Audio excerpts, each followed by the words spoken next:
The other thing I'd say is think about what that painting is saying about you. You know, art is such an expressive form of your personality.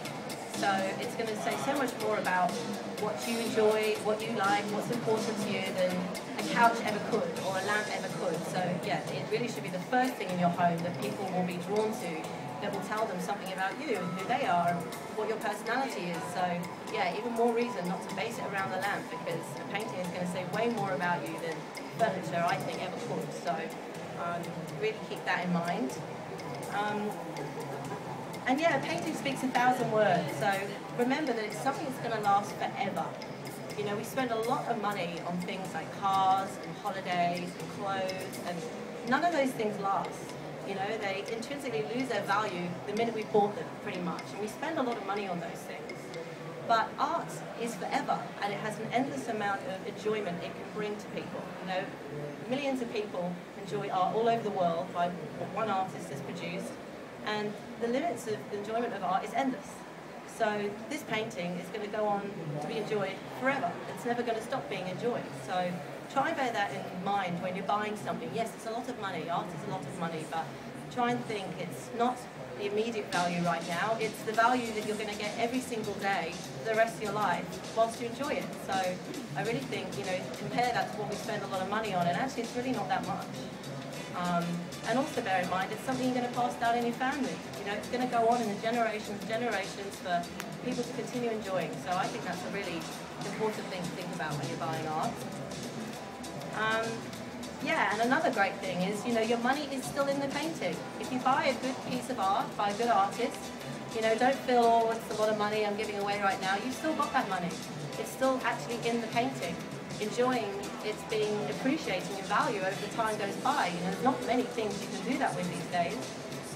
You know, particularly with the economic climate at the moment, you know, we put our money in property and shares and investments and things like that, but they're very uncertain at the moment. But art is proving to be one of the most forward-thinking, one of the best viable assets you can put your money into now. It's not a coincidence that all the financial institutions and big corporate companies buy very big collections of art now, because they know and they see that art has such a potential for growth that, you know, they're doing it and they know why they're doing it. So also today when you're walking around, keep that in mind. You know, you're buying something that is going to potentially be more valuable in time. You know, so your money's still on your wall, you need to be enjoyed every day. So it's far much more enjoyable than it's sitting in the bank account, I think. So that's something I like to think about when I'm buying art. Yeah, and it has a long-term value, so keep that in mind. Don't fall into the common pitfalls, which a lot of people do, is, you know, you're not sure on the artist, and you're not really sure what you're buying into. So ask lots of questions. Don't be afraid to ask, that's why we're here today. Most people don't have an education or a background in art history, so we don't expect you to. So ask as many questions as you possibly can. You know, there's no right or wrong answer, and there's no stupid question. If the painting means nothing to you, or you don't understand it, or it's very contemporary, feel free to ask. You know, as artists and as gallery owners, we love to tell you what the art is about and what the background is and what it was that got that artist to that point. So ask away. There's no stupid question. You'll make a more informed choice the more you know about the artist and the more you know about the story. So now's your time to really, really get that information. I find that when people know more about what the artwork means, they engage with it more. So a good example on my stand, if you maybe want to come and have a look later, is a good example is Will and Caro. You know, a lot of you may know their work. And their work is beautiful hand-folded origami butterflies. And they're very beautiful, and people appreciate the detail in them, but they don't actually realise there's actually quite a lot of symbology in that work. And every piece has a little butterfly that stands out from the rest. And that butterfly is symbolising the artist's journey from Vietnam to Australia, and being free, living a free life here, not being constrained by not free expression. And when I tell people that about the artwork, they have a totally new understanding and appreciation of what it means, and they really engage much more with that piece. So if you don't understand something, or it doesn't quite talk to you, ask what does it mean? What did the artist go through in their life to get to that point where they created this piece? It can be a very long journey. So, you know, ask lots of questions.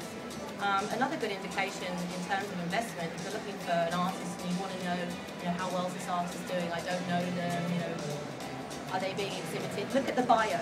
If you're really looking at a piece, there should be on every painting, or they should have information on where the artist is from, where they've exhibited, have they exhibited internationally.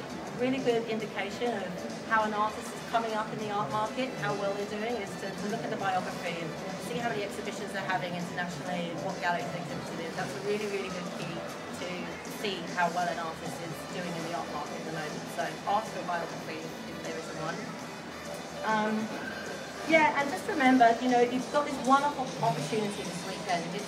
Most of these pieces here are originals, so you've got this very small window, frame of time, to buy this painting if you love it, and if you don't buy it this weekend, you're probably never going to have an opportunity again.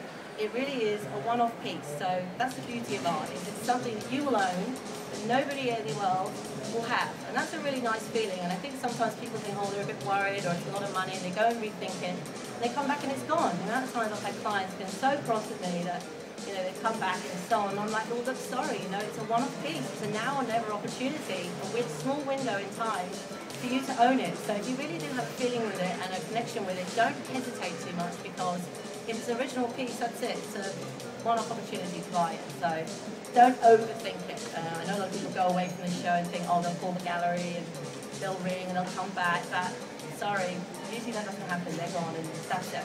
Stop.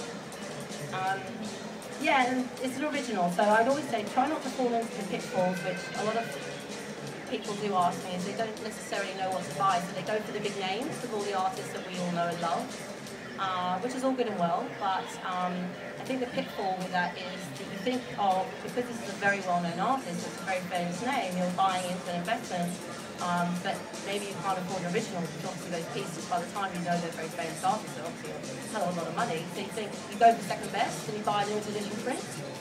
And that's all great, that's really good and well, but I have to say there's nothing better than buying an original. I really look into buying in terms of investment, and I think it's a big mistake sometimes when you buy a limited edition print by, say, a very famous name, and you think, oh, that's it, I bought into a really famous artist, therefore it's going to equate to investment. That's actually not true, because down the line, that piece is going to be less likely to accumulate in value than an original rare piece ever will.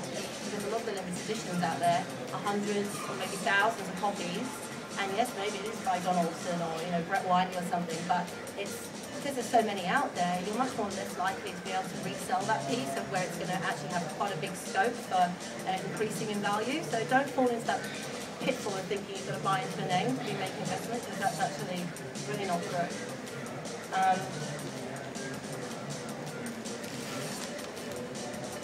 think the other thing I wanted to say was, just have a good walk around and ask questions, and if you basically aren't really sure on anything today, I'm at the end of the stand, and if you want to come and ask me, I'm very happy to have a chat with anyone. I'm not even necessarily to work on my stand, I'm very happy to have a walk around with you and give you my opinion. So if you are thinking about something this weekend, do come and have a chat with me. I'm very happy to talk you through it.